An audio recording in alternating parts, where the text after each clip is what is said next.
I work at a recently built city parking garage at a transit hub late at night. It's my job to lock everything up until morning. At the payroll desk building alone, with just a radio link to the police department. It's a very simple procedure.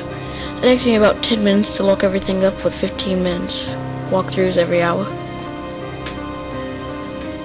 Roughly around 3 o'clock in the morning, I was very tired from my 8-hour shift.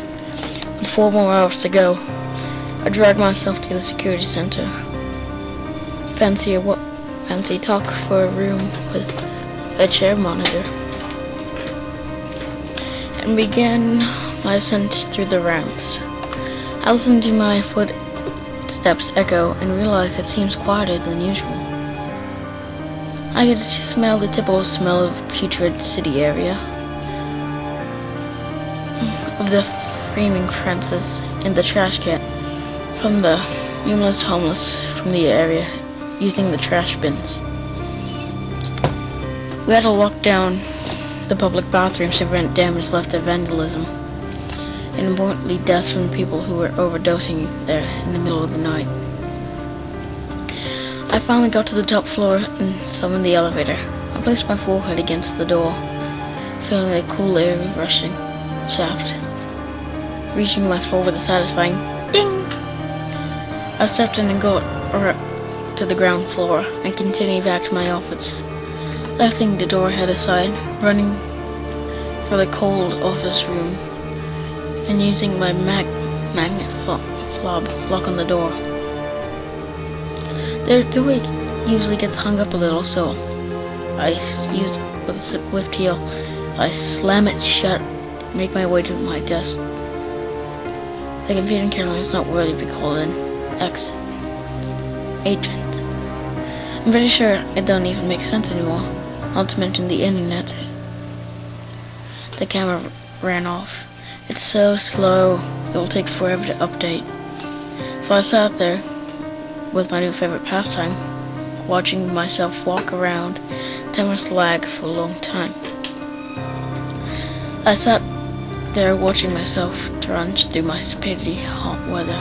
I laugh at myself as I push my head against the cold steel door of the elevator, and as the lights flood on in the area around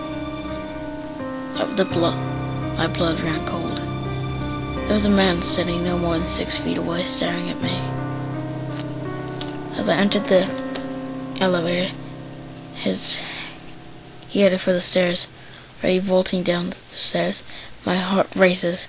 I watch the camera as he hits the first floor, then the second, third. I want to see his pitch perfect time with the elevator. My ears begin to boil as I feel the blood rush to my head. I'm having a hard time breathing. Once the elevator doors close and he begins following me, breathing. Watch the elevator's door close again and getting closer and closer. As I turn the corner,